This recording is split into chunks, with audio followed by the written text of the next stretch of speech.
Investir em ativos que pagam dividendos pode ser uma estratégia inteligente para quem busca renda passiva, estabilidade e crescimento patrimonial ao longo do tempo. Eu gosto de investir em ativos que me pagam dividendos e hoje cerca de 80% da minha carteira é composta por ativos que me geram renda passiva, e os ativos que eu tenho na carteira com foco em dividendos são as ações, os fundos imobiliários e os ETFs, que replicam alguns índices da Bolsa Americana e que a gente pode comprar na corretora aqui do Brasil, porque esses ETFs estão listados na B3. E também tem um ETF com exposição ao Bitcoin, que paga dividendos de forma mensal. Raramente eu utilizo os meus dividendos, porque o meu foco é acumular ativos geradores de renda, então eu reinvisto todos os meses os meus dividendos e cada mês eu vejo uma evolução na minha carteira, na minha renda passiva, e isso me deixa bem animada, porque cada vez eu estou mais perto de conquistar a minha liberdade financeira. E os dividendos, eles oferecem uma fonte de renda recorrente, o que pode ser útil para complementar a aposentadoria, reinvestir os proventos e acelerar o crescimento do patrimônio, criar uma segurança financeira adicional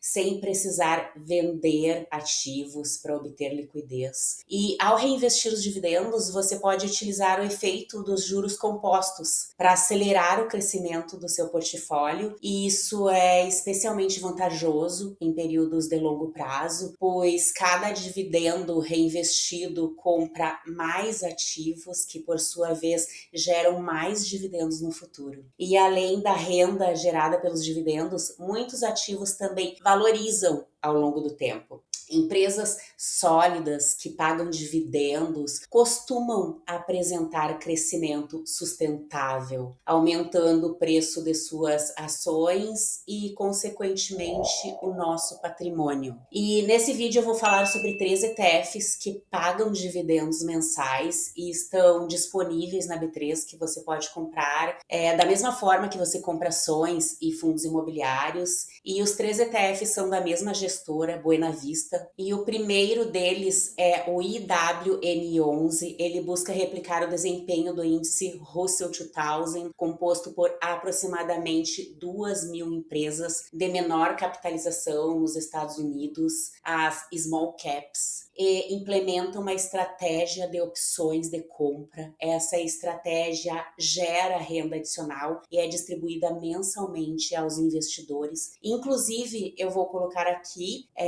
a tabela com as próximas datas de pagamento dos dividendos e também a Datacom. A gestora disponibiliza no site a tabela com o agendamento da Datacom, que você precisa estar comprado no ativo para ter direito aos dividendos, e também a data dos pagamentos. Então já tem lá tudo especificado. O fundo realiza pagamentos diretamente na conta do investidor. Os dividendos ficam em torno de 1% ao mês, com base no preço atual da cota no mercado. Existe uma tributação de 15% sobre os dividendos que já são retidos na fonte, então você já recebe o valor líquido, já com desconto do imposto de renda. Porém, quando você vender as suas cotas com lucro, é você quem fica responsável pelo pagamento do imposto de 15% sobre o lucro, exatamente igual aos fundos imobiliários. A taxa de administração do IWM11 é de 0,83% ao ano e o patrimônio líquido do fundo é de quase 9 milhões de reais. É um ETF novo ainda, o IPO foi em dezembro de 2024, então a liquidez pode ser menor em comparação com ETFs mais antigos. Mas eu não vejo como um problema para nós, pequenos investidores. Inclusive, a semana passada eu comprei cotas desse ETF, foi super tranquilo, não tive problemas com liquidez. E quando você vende as suas cotas, o seu dinheiro ficará disponível na sua conta em 3 dias úteis. E o próximo ETF é o SPY11. O fundo combina exposição ao índice S&P 500 com a venda de opções, uma técnica que consiste em vender contratos de opções sobre parte dos ativos do fundo. Com isso, ele gera prêmios que são distribuídos aos cotistas sob forma de dividendos mensais. Essa estratégia é útil para investidores que buscam uma uma renda passiva constante, mas essa estratégia pode limitar o potencial de valorização do ETF em momentos de alta forte do mercado, por exemplo. O patrimônio líquido do fundo é de 171 milhões de reais. A taxa de administração é de 0,83% ao ano e paga cerca de 1% de dividendo de forma mensal. E essa é a tabela de dividendos e próximas datas para pagamento. O imposto sobre o dividendo é de 15%, retido na fonte, você já recebe valor líquido. E a venda no lucro tem a tributação de 15% e é de responsabilidade do investidor. O IPO do fundo foi em novembro de 2023, já possui uma boa liquidez e caso você queira vender suas cotas, seu dinheiro ficará disponível na sua conta em 2 dias úteis. E esse ETF tem exposição em empresas sólidas, rentáveis como Apple, Microsoft, Nvidia, Amazon, Google, Berkshire Hathaway, Tesla, entre outras. E as vantagens do SPY 11 é a exposição ao S&P 500, pagamentos mensais de dividendos devido à geração de renda recorrente com base nos prêmios das opções, eficiência fiscal e é uma alternativa para investidores de longo prazo, ideal para quem deseja se expor ao mercado americano e com retorno mensal. Lembrando que você se expõe ao mercado americano, porém o seu dinheiro permanece no Brasil. E as desvantagens do SPY 11 é a limitação nos ganhos relacionados à valorização da cota de forma mais expressiva, porque a estratégia de opções para gerar os rendimentos pode reduzir os ganhos em períodos de alta forte no mercado. Mas você pode diversificar o seu portfólio, incluindo outros ETFs com foco na valorização, como o IVVB11, por exemplo. E o terceiro ETF desse vídeo é o QQQI11. A estratégia desse ETF consiste em replicar o desempenho do Nasdaq 100, com exposição a empresas líderes de tecnologia dos Estados Unidos. E além disso, o ETF também utiliza a estratégia de opções para gerar renda adicional. A taxa de administração mínima é de 0,83% ao ano e a taxa de administração máxima é de 1,51% ao ano. O IPO desse fundo foi em junho de 2024, o patrimônio líquido é de quase 85 milhões de reais, possui boa liquidez, os proventos ficam em torno de 1,16% ao mês e a distribuição de forma mensal, os 15% de IR fica retido na fonte, você já recebe o valor líquido na sua conta e com relação à venda no lucro, o imposto também é de 15%, mas fica sobre responsabilidade do investidor, igual aos outros ETFs, e as vantagens e desvantagens desse ETF é praticamente igual aos outros que eu falei nesse vídeo. Eu gostaria de ressaltar que antes de qualquer investimento é importante estudar mais a fundo sobre os ativos. Existem muitas outras informações que não foram ditas nesse vídeo e que podem ser importantes para a sua estratégia. Você pode estudar sobre esses ETFs diretamente no site da gestora Buena Vista. É só digitar no Google Buena Vista Capital e você tem acesso a todas as informações. O site é bem completo e vale a pena conhecer. Obrigada por assistir o vídeo, inscreva-se no canal, ative as notificações e deixe um like no vídeo. Para você não custa nada, mas para mim é super importante. Um abraço e até mais!